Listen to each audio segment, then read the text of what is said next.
Ponemos en funcionamiento la central informativa de Radio Sónica. Maxi Lecky te cuenta los temas que son noticia ahora. Y te adelanta la información que será noticia mañana. El arranque. Lo que pasa en el país y el mundo. El análisis de la actualidad con entrevistas a los personajes más importantes. Esto es El Arranque. Buen día, bienvenidos a una nueva edición del Arranque, lunes 25 de marzo del año 2019 y estamos acá una vez más, una nueva mañana de sol, una mañana hermosa en la hermosa ciudad de Buenos Aires para acompañarte hasta las 12 del mediodía con muchísima información respecto a todo lo que tiene que ver con el ámbito político, el ámbito económico y el ámbito social en la maravillosa República Argentina. Aquí estamos junto a un gran equipo de profesionales. Como te comentaba, te vamos a estar acompañando hasta las 12 del mediodía. Vamos abriendo algunas de las redes de comunicación que tenés para comunicarte con nosotros con el Correo del Día. @Radio Sónica en Twitter y en Instagram. Estamos también saliendo en Facebook Live a través de Radio Sónica Online y además nuestro número de teléfono por si querés dejar algún mensaje, 4371 4740. ¿Cuáles son los temas que vamos a estar tocando en el día de la fecha? En primera instancia, lógicamente, hablar del día después del 24 de marzo, el Día Nacional de la Memoria por la Verdad y la Justicia, con una marcha multitudinaria que se llevó a cabo no solo en la ciudad de Buenos Aires, sino además en diferentes puntos del país, en diferentes provincias, diferentes localidades, con gente colmando las plazas bajo una misma bandera y un mismo grito que fue el nunca más. Nunca más volvamos a esa época oscura en la historia argentina. Se cumplieron el día de ayer ya 43 años de la última dictadura cívico-militar, donde no solo tuvimos digamos este problema de lo que tiene que ver con secuestros, con muerte, con tortura, con desaparecidos, sino además pensar en el día de hoy en cuáles son los actores que están justificando algunos accionares, cuáles son los actores que están apoyando a esta lucha incesante de madres y de familiares y de abuelas y de gente que perdió a su familia, que perdió amigos, que perdió conocidos. Como te decía, hubo expresiones y manifestaciones de todo tipo en esta jornada. Ayer Lugar Tabedian estuvo en la marcha y en un ratito nos va a estar contando algunos de los detalles, algunas de las sensaciones que vivió y cómo vio la jornada de ayer. Además tenemos en el piso a Merly Stankiewicz, que trae también un informe muy, pero muy interesante respecto a los deportes inclusivos. Hace un par de días fue el Día Mundial del Síndrome de Down, el 21 de marzo, y con ella justamente vamos a estar hablando lo que tiene que ver con la inclusión en el deporte. Además, en un rato vamos a estar hablando con Leopoldo Muró, diputado nacional por Buenos Aires, por Unidad Ciudadana. Con él vamos a estar dialogando no solo de lo que fue el día de ayer de la marcha, sino además de algunos temas que hacen a la coyuntura política en una semana bastante complicada, no solo en lo judicial, sino además con algunas presentaciones que se van a estar realizando. Se va a conocer, por ejemplo, en el día de la fecha, que el presidente Mauricio Macri va a estar enviando al Congreso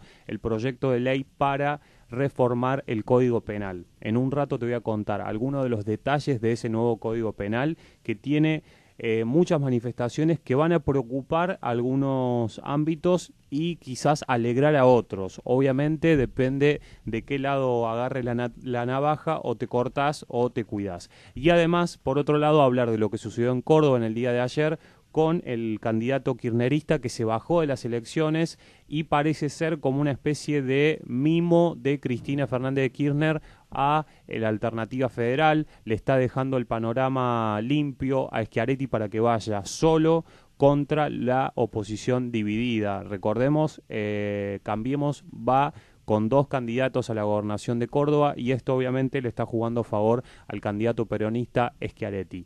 10:35 de la mañana, mi nombre es Ezequiel Britos, hasta las 12 del mediodía en El Arranque. No estamos ni a la derecha ni a la izquierda, estamos adelante. Por eso llegamos siempre primero. El Arranque, con Maximiliano Lecky. Lugar Tabedian, buen día, ¿cómo estás? Buen día, buena semana para todos. Gracias. Imagino que también le estarás diciendo buena semana a la señorita Merlina Stankiewicz, que está en el piso. ¿Cómo les va, chicos? Estaba sonando el mate justo. No puedo dos cosas a la vez. Y relajada.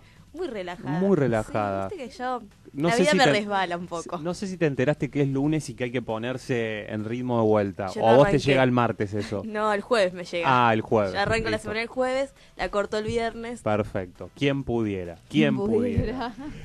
Lu, hablábamos justamente recién algunos de los temas. ¿Estuviste en la marcha ayer? Sí, así es. Fuimos ayer a cubrirla con unos cuantos compañeros. Estuvimos durante todo el discurso de abuelas. Sabemos que hubo distintas marchas y distintas convocatorias. El escenario estuvo ocupado por distintos grupos durante todo el día. A las 4:30 más o menos fue el momento en el que se subieron las abuelas y madres de Plaza de Mayo. Algunas en silla de ruedas, otros con bastón. Sabemos que son muy grandes y un ejemplo de lucha también, ¿no? Porque estaban ahí firmes como hace 43 años que empezaron todo este movimiento. Bueno, algunas cosas para contarle. La consigna era memoria y unidad. Me llamó mucho la atención la cantidad de grupos políticos que había. Fue una marcha muy diversa, la verdad, y pacífica también, tengo que decir. No me encontré con ningún tipo de escenario violento. Había muchas familias, muchos bebés, los papás con los carritos de los nenes. Así que en ese sentido estuvo muy bien. Dirigentes de diferentes ámbitos políticos, porque leyendo hoy algunos diarios te decían que fue una marcha con tintes electorales. Obviamente, teniendo en cuenta que este año hay elecciones, van a tratar como de desviar la discusión del Día de la Memoria y decir, bueno, hubo, no sé, banderas políticas. Sí, a ver, principalmente fue una marcha por los derechos humanos y por la lucha de memoria, verdad y justicia, como es todos los años. Sí, obviamente tuvo tinte político. Claramente había una cantidad de organizaciones y de partidos que son de lo que se llama centro-izquierda, podríamos decir, obviamente, fueron los más presentes, ¿no? Teníamos, por ejemplo, estaban las banderas rojas de los partidos comunistas, socialistas, estaban vi varios grupos anarquistas también, las colectividades LGBT y disidencias, pueblos originarios, mucho también vi, obviamente. Sí, yo también vi fotos de Sí, pueblos originarios. hablamos con varios porque ayer tuvimos que hacer también un trabajo para la facultad, entonces estábamos teniendo distintos testimonios, los buscábamos y hablamos con mucha gente de los pueblos originarios. Las banderas de ellos ocupaban muchísimo lugar, eran muy amplias y diversas estas convocatorias. Obviamente había mucha presencia de sectores kirchneristas y peronistas, las banderas azules estaban bastante principales en la marcha, pero lo que te digo es que obviamente todos perseguían una línea que no apuntaba tanto a la política, sino apuntaba más bien a la recuperación de los nietos que faltan y a la lucha de las madres y abuelas de Plaza de Mayo. Bueno, como les decía, subieron ellas a las 16:30 al escenario, reafirmando que son 30.000 los desaparecidos, porque además esta marcha, creo, tuvo un contexto particular, que es esta discusión que se está dando ahora de son 30.000, no son 30.000. Siento que quizás contextualmente lo que se dio con el corrimiento de América Latina con gobiernos de derecha y demás, es que se habilitó a que surjan estos discursos como antes quizás no surgían, ¿no? Estuve viendo un montón en redes sociales y en medios gente diciendo, bueno, pero esto fue consecuencia de una guerra y en el 70 también estábamos mal con los grupos revolucionarios peronistas, no hablo de la FARC y el ERP, como justificando todo esto y diciendo, no, bueno, no son 30.000.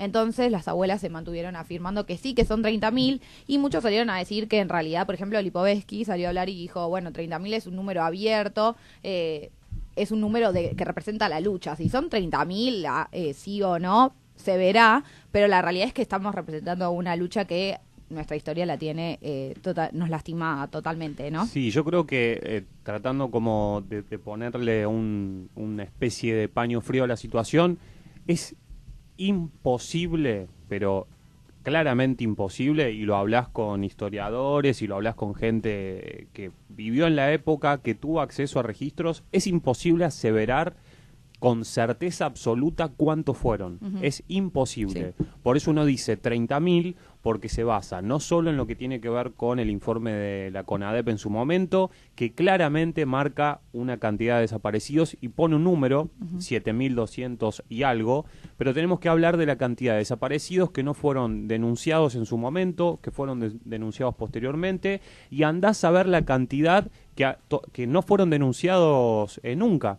Entonces, el número 30.000 hay mucha línea histórica también que habla de digamos, de hecho Cecilia Pando lo dijo acá en el piso, y tampoco porque diga Cecilia Pando vamos a desacreditar su palabra. Ella dijo, a mí me dijeron que los 30.000, el número 30.000 lo idearon en tal lugar, en tal fecha, con tal o tal persona. Suponete que sea así. Está bien. Se acerca de todos modos a un número más real de desaparecidos que lo que informó la CONADEP en su momento, porque fueron más de 7.000. Eso está clarísimo. Y como dijo Lipovetsky, no importa tanto el número, es bajarle el precio a una lucha. Lo mismo pasó con el holocausto judío en la Alemania nazi. 6 millones, no fueron 6 millones. Andás a ver cuántos fueron. Si el Estado no hubiera torturado, desaparecido y matado a gente, no estaríamos hablando de esto. Entonces vayamos a lo que realmente vale. No importa, tal cual. Exactamente. Mira, te cuento personalmente, nosotros ayer estuvimos entrevistando y hablé 2 testimonios que fueron muy importantes. Por un lado, una señora veníamos hablando con ella, hablamos bien y nos dice, bueno, mi esposo es desaparecido de la dictadura.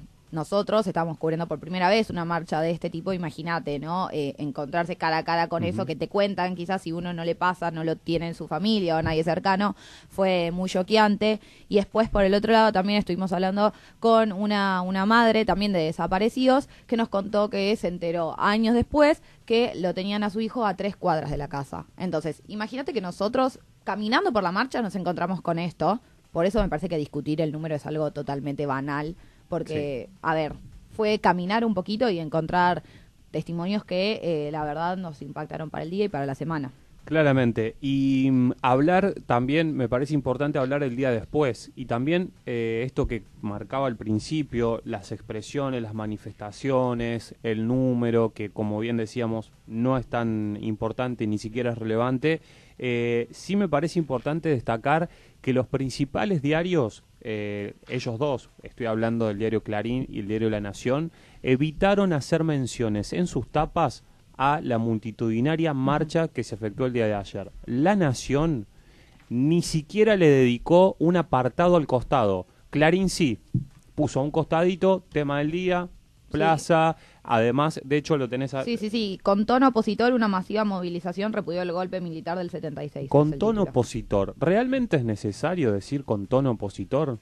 Digamos, ya está, 43 años pasaron y pasaron todo tipo de gobierno y hace 43 años que la gente se sigue juntando y conmemorándose. En realidad no sé si 43, porque desde el 76 al 83 la gente no podía hacer esto en libertad, entonces hablemos desde el 83 hasta ahora. 43 menos 7 son un par de años más. Entonces digo, la gente lo sigue haciendo a pesar de que esté gobernando el radicalismo, esté gobernando el peronismo, sea quien sea, las marchas se siguen haciendo. Entonces basta, o sea, no podés, como La Nación metió un titular respecto a la situación en Estados Unidos, pero ni 2 líneas en tapa respecto a lo que sucedió ayer. No, y realmente fue muy masiva, había muchísima gente, no se podía ni caminar, así que una parte muy importante de la población participó y estaría bueno que aparezca. 10:44 de la mañana, estamos en comunicación telefónica con Leopoldo Muró, diputado nacional por Buenos Aires, por el Frente para la Victoria. Leopoldo, buen día, Ezequiel Brito te saluda, ¿cómo estás? ¿Qué tal? Buen día, si me pueden subir un poquito el retorno. Ahí le subimos, ahí está, ¿ahí me escuchás bien?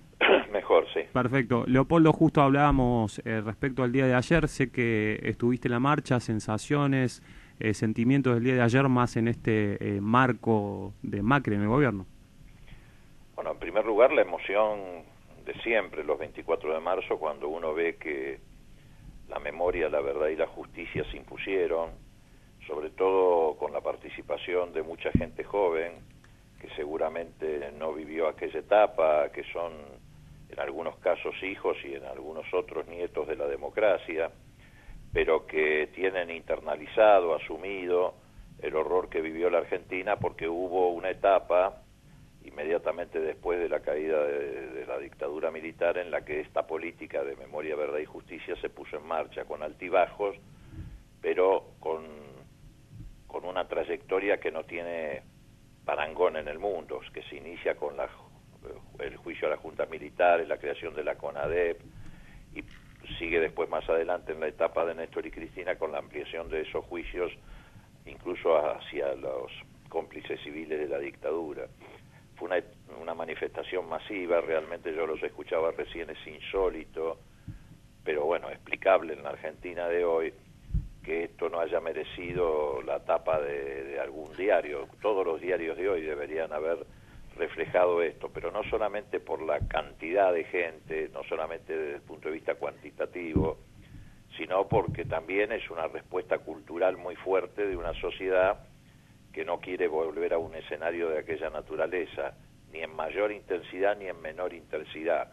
Y hoy estamos viviendo una menor intensidad que la dictadura militar, sin lugar a dudas, pero también retornando a formas de persecución política que nos retrotraen a situaciones del pasado. Hoy leía en un portal, en Tinta Política, que se hablaba a un diputado nacional un diputado bonaerense, perdón, respecto a algunas similitudes. Yo soy joven, tengo 29 años, no viví esa etapa, pero respecto a algunas similitudes en el plano económico, y la comparaba con una carta de Rodolfo Walsh, que claramente vivió en esa época, respecto a, por ejemplo, los índices de desempleo, a la inflación. Usted, Leopoldo, que vivió esa época, ¿encuentra similitudes económicas, por lo menos en ese plano, por empezar? Sí, por supuesto. A ver, yo creo que esta etapa se parece mucho más a la que encabezó Martínez de Oz, que fue el ministro de Economía estrella de la dictadura militar, que a la que encabezó distintos ministros de Economía a lo largo de la etapa menemista, que también fue muy destructiva por la aplicación del modelo neoliberal. Pero, bueno, un dato de hoy, para no irnos demasiado lejos, la Universidad Católica Argentina hoy dijo en su informe que la pobreza multidimensional, que es la que une la pobreza por ingreso con la pobreza por carencia de determinadas características vinculadas al PNU, que es el Programa de Desarrollo Humano de Naciones Unidas, el año 2018 agregó 1.900.000 nuevos pobres. Casi 2 millones de nuevos pobres se agregaron en la Argentina en el año 2018. Eso da una dimensión, y efectivamente fue lo que pasó en la época de la dictadura militar, que con los grandes asentamientos, no las villas que ya existían, pero los grandes asentamientos que eran ocupación de tierras fiscales, etcétera, se produjeron en aquella etapa por la migración de pueblos del interior, que por la pérdida de trabajo, Tucumán, el cierre de talleres, de ingenios, o todo el noreste argentino, Chaco, Corrientes, venían bajando del norte de Santa Fe las migraciones poblacionales y se iban instalando en villas, o mejor dicho, asentamientos en el Gran Rosario, en el Gran Buenos Aires. Fue una etapa que demolió trabajo, que hizo caer brutalmente el salario, como ha ocurrido ahora.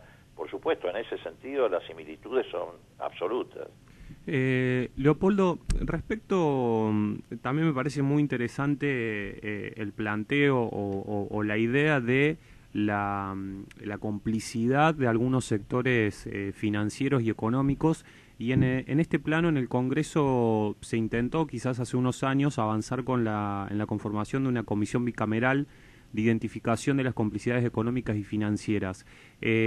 No avanzó nada en estos años esa situación. ¿Se sabe por qué? ¿Es falta de voluntad política? No, a ver, siempre es muy difícil avanzar en desentrañar este tipo de relaciones económicas o de simplemente relaciones de fuerzas en la sociedad. A veces se avanza, como ocurrió fundamentalmente en la etapa de la confrontación con los fondos buitres, se logró identificar, visibilizar una pulseada que fue muy importante para la Argentina, que trajo consecuencias muy graves posteriormente, porque los fondos buitres fueron los que financiaron desde el 2014 en adelante, hasta que llegó Macri y lo estatizó, las campañas desde prestigio contra el gobierno anterior y de estigmatización y de mentiras, etcétera, etcétera. Ahora hemos avanzado bastante en identificar el entramado mafioso que une a la Embajada de Estados Unidos con servicios locales, la pata judicial y el poder hegemónico.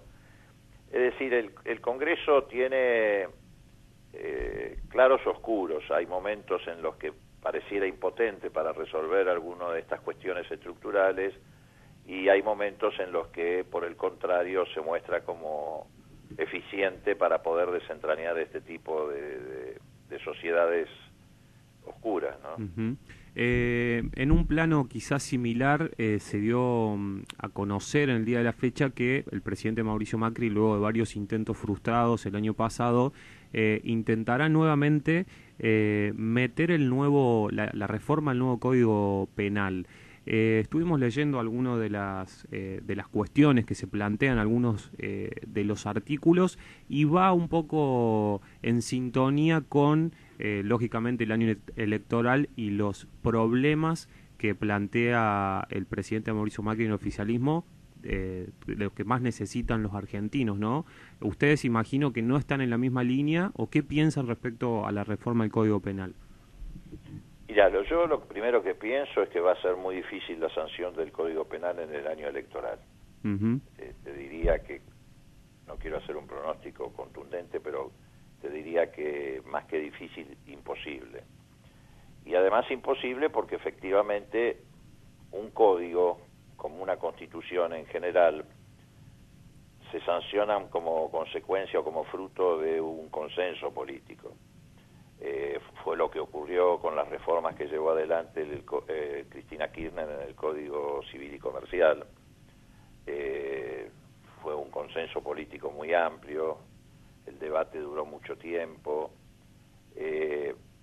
pero el presidente Macri busca con la reforma al Código Penal la confrontación entre un modelo que él cree que le va a dar rédito electoral, que es el modelo punitivista, el modelo de mano dura, etcétera, etcétera, y lo que realmente necesita el Código Penal, que es reformas que lo actualicen, pero en un sentido que sea capaz de resolver los temas que hay que resolver por las penalidades, pero no resolver los temas que no se resuelven por penalidades. Uh-huh. No sé si está claro lo que quiero decir. Sí. Sí. Entonces me parece que va a ser muy difícil que el Código Penal sea sancionado este año en el Parlamento. ¿No piensa, Leopoldo, o por lo menos trato de hacer el análisis de que justamente si usted dice que es prácticamente imposible que se trate o que se sancione, digamos, este nuevo Código Penal, no le está justamente dando la derecha al oficialismo de que empiece a decir que el kirchnerismo apoya a las mafias, apoya a los corruptos, apoya a los motochorros y a esto o al otro? Bueno, pero eso va a ocurrir en casi todos los temas, porque es el único eslogan de campaña o el único modelo de campaña que tiene el oficialismo. Lo que pasa es que eso se ha visto muy disminuido precisamente porque hoy es el oficialismo el que aparece vinculado a la corrupción, al espionaje ilegal, a la fabricación de causas, a implantar testigos falsos. Hoy está en cabeza de ellos, en realidad, la existencia de una mafia que para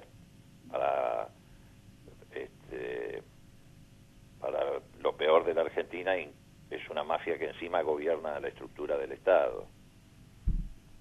Sí, Lu. Diputado Luciana Bartadian lo saluda. Le quería preguntar cómo ve el panorama político para este año, cómo ve una posible candidatura de Cristina o si usted va más por el lado de la unidad.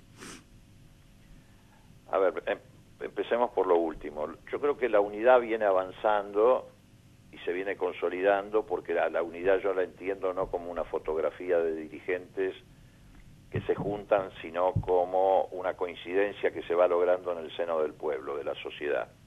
Yo creo que hoy hay muchísima gente que ha votado de buena fe a Cambiemos, que se le ha caído la venda de los ojos, que advierte la crisis que vive la Argentina, que tiene conciencia de que Macri, Vidal y Larreta nos ofrecen en el futuro el default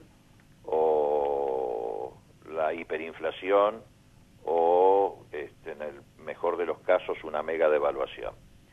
Y que entonces están dispuestos a buscar una alternativa diferente. Y nosotros tenemos que estar también, a su vez, dispuestos a recibirlos con los brazos abiertos, porque son argentinos que, como nosotros, sufren las mismas consecuencias que todos nosotros, hayamos votado o no hayamos votado a Macri, estamos sufriendo. Esa es la unidad para mí, desde el punto de vista conceptual.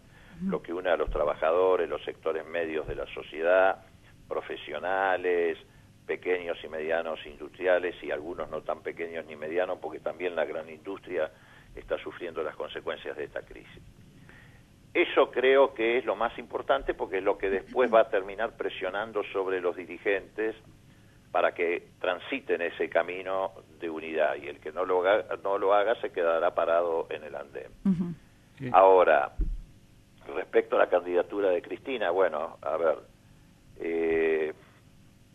si me preguntás a mí, en lo personal, yo no tengo dudas de que Cristina debería ser la candidata, pero no solamente por lo que representó para el pueblo argentino en el pasado inmediato, sino porque lo que hay que afrontar de acá en adelante solamente se puede afrontar desde un muy fuerte liderazgo político y desde una decisión política que sea capaz de resolver los 3 o 4 problemas más graves que hay que resolver. Uno de ellos es el endeudamiento externo, que es brutal.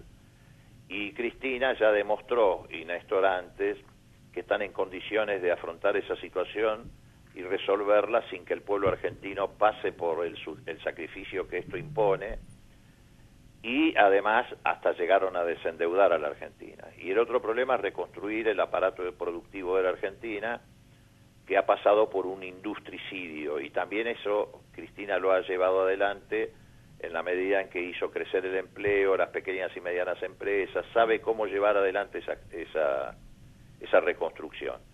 Por eso creo que debería ser la candidata. Ahora, esa es una decisión que obviamente estará en manos de ella. Lo que yo no creo es que podamos tener un gobierno de fantasía en el 2019, porque eso va a terminar en una crisis brutal en el 2021. Yo no veo, bueno, ni hablar de la continuidad de Macri, eso es impensable, porque terminaría de dinamitar a la sociedad argentina. Pero tampoco veo un gobierno de fantasía en manos de Lavagna, con Marcelo Tinelli, con Luis Barrio Nuevo, con Gerardo Martínez, con el doctor Manes, a quien le tengo respeto personal, pero eso es para mí un gobierno de fantasía, que le explotaría en el 2001, porque no tendría el liderazgo, ni la decisión política, ni la articulación que hace falta para enfrentar esos dos grandes problemas de la Argentina. Leopoldo, Lavagna se lee en algunos, o por lo menos en Twitter, algunos comentarios que van llegando, que parece ser el candidato de Clarín más que candidato de alguien más. No, yo no sé si es el candidato de Clarín. Yo lo que sé es que hay una muy fuerte declinación de Macri, y que entonces hay sectores de poder que, bueno, al no poder, valga la redundancia, a seguir sosteniendo al macrismo, buscan lo que ellos entienden para ellos que podría ser el mal menor. Pero precisamente eso es lo que me lleva a pensar a mí que en el 2021, con el denominado mal menor para los grupos de poder, terminaríamos en una crisis que sería peor aún que la del 2001. Claro. Leopoldo, no quiero meterme así como si fuera, viste, un programa de chismes esto, pero me llama la atención y mucho el intercambio de tweets entre Cristina y Massa respecto al robo de las computadoras en una de sus oficinas y un posible acercamiento, o por lo menos salir del frío que había hasta hace unos meses. ¿Usted cómo ve este inicio de relaciones? No, a ver, yo lo veo como un gesto más de la grandeza de Cristina, porque no dudó en solidarizarse con quien ha sido víctima, aparentemente, de un episodio de espionaje político. Hubiera sido bueno que también Massa, en su momento, cuando Cristina fue sometida al espionaje político, se hubiera solidarizado de la misma forma. Y por otro lado, lo de Córdoba, lo que sucedió en Córdoba con la baja de Pablo Carro, el candidato a gobernador en Córdoba, ¿también es una señal de unidad o tiene que ver más con el caudal de votos que Carro podría haber tenido en esas elecciones? No, a ver, yo creo que la prioridad de Cristina Kirchner es la unidad, pero la unidad para un proyecto estratégico que cambie la Argentina y la vuelva a poner en el riel por el que veníamos transitando en términos de un proyecto nacional. Hay veces que las situaciones provinciales tienen eso, la característica de situaciones provinciales, que no siempre están atadas a las cuestiones de carácter nacional. El gobierno, por ejemplo, yo creo que juega muy fuerte en opciones de partidos provinciales, dejando de lado a Cambiemos, pasó en Neuquén, pero bueno, además porque Cambiemos hoy, o mejor dicho, el macrismo o Macri, como dice un amigo mío, es un collar de melones difícil de sobrellevar.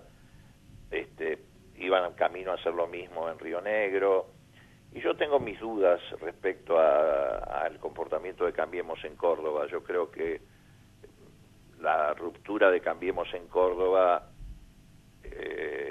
no preocupó demasiado al macrismo, porque hasta ahora Schiaretti y sus diputados acompañaron prácticamente todas las iniciativas del gobierno nacional.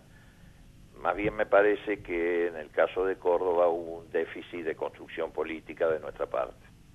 Es llamativo de todos modos el posicionamiento del oficialismo, porque en su momento Mario Negri dijo que en realidad la ruptura de Cambiemos en Córdoba ayudaba más a Schiaretti, y ahora que Carro no se presenta dice que en realidad la complicidad es entre el kirchnerismo y el peronismo. Mucho no se entiende de todos modos. Sí, son frases oportunistas que se dicen en cada momento de acuerdo a la conveniencia de la coyuntura, pero la verdad es que ahí, desde el punto de vista de una mirada histórica, estructural, etcétera, yo creo que Macri no se siente incómodo con un triunfo de Schiaretti. No, claramente, por la cantidad digamos, por los votos que han tenido los diputados cordobeses del peronismo en el Congreso, se ve claramente. Por otro lado, me gustaría entrar, y ya en un par de minutos ya lo dejamos libre, en el tema que preocupa y mucho seguramente, el tema del fiscal Stornelli. ¿Qué información tiene al respecto de la próxima citación indagatoria que, si no me equivoco, está planteada para mañana? ¿Y cómo está trabajando, por lo menos el ámbito de los diputados, la denuncia de Ramos Padilla? Bueno, como vos sabés, en el ámbito de la Cámara de Diputados, desde la Comisión de Libertad de Expresión que presido, creamos las condiciones para que el doctor Ramos Padilla pudiera exponer acerca de una investigación que probablemente es la más grave que se ha llevado en los periodos democráticos, dejando de lado, por supuesto, las dictaduras militares. ¿Por qué? Porque, bueno, es precisamente el Congreso argentino el que debe tomar cartas en el asunto, acompañando, en este caso, una investigación judicial, cuando se trata de impedir la vulneración de los derechos y garantías del ciudadano, en materia de libertad de opinión, en materia de defensa en juicios, sostener el principio de inocencia, etcétera, etcétera. El fiscal Stornelli, bueno, me parece que viene jugando a la escondida con la justicia. Creo que es ya intolerable la complicidad del Procurador General de la Nación, el doctor Casal. Tendría que haber tomado medidas administrativas como se tomaron en la provincia de Buenos Aires respecto a otro fiscal que está vinculado a esta red de espionaje, que es el fiscal Vidone. Al menos en el ámbito de la provincia de Buenos Aires, el procurador, con quien yo no tengo ideológicamente ningún punto de contacto, tuvo la valentía y además ajustándose a derecho de suspenderlo en la función durante 90 días hasta que se termine la investigación. Esto no han hecho con Stornelli, lo que significa que hay un gran despliegue de protección a Stornelli. Lo protege el presidente Macri, que es su amigo, diciendo de que hay que echar al juez que lo investiga. Lo protege el procurador fiscal, no tomando ninguna medida para que Stornelli haga lo que tiene que hacer cualquier ciudadano, que es presentarse a una declaración indagatoria.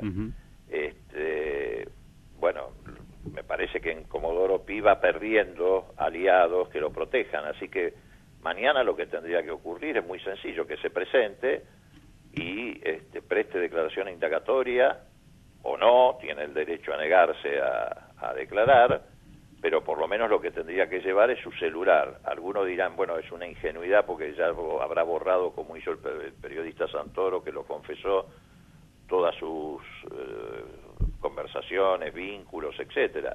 Pero al menos con el celular uno sabe con quién se comunicó, aunque no sepa el contenido. Claro. Así que, bueno, esto es lo que debería suceder porque es lo que sucede con cualquier ciudadano. Es una vergüenza que un fiscal de la República no haga lo que le exige a los ciudadanos que hagan.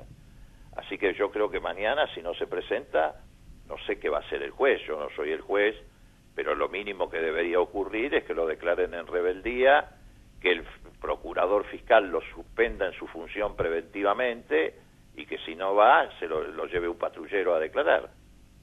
Diputado, ¿qué pasa en este contexto, ¿no?, de la causa con el pedido de exclusión a Carrió y Oliveto? ¿Cuál es la motivación de ustedes y cuáles son las consecuencias que piensan va a tener este pedido? Las reales que cree que va a haber y las que ustedes esperan, ¿no? Bueno, se espera un debate en el Congreso. No se puede tener colegas que hacen espionaje, digamos, y mucho menos si lo hacen a través de individuos que no están autorizados para llevar adelante tareas de ese tipo, como es el caso de D'Alessio. D'Alessio no ocupa ninguna función pública, ni en el sistema judicial, ni en el sistema de la inteligencia nacional, y tampoco ni siquiera era abogado, y sin embargo llevaba adelante todo este tipo de tareas ilegales.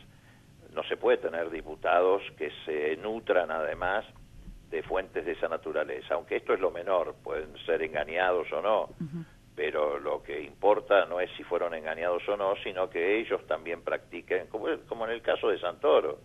Un periodista puede tener las fuentes que quiera, incluso no tiene la obligación de revelar esas fuentes. Ahora, lo que no puede hacer un periodista es, para decirlo en criollo y para que se entienda, buchonear a sus compañeros de trabajo. Claro.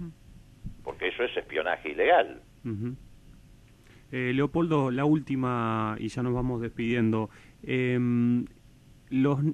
Digamos, es muy difícil, por lo menos para nosotros también en nuestro trabajo, lograr comprender la verdad en época de fake news, en época de posverdad, porque, por ejemplo, ahora en su momento la diputada Elisa Carrió lo denunció a D'Alessio, conectándola con Echegaray. Ahora se conoció también que 30 diputados están apoyando a Elisa Carrió y al fiscal Stornelli, como denunciando que lo quieren apartar de la causa.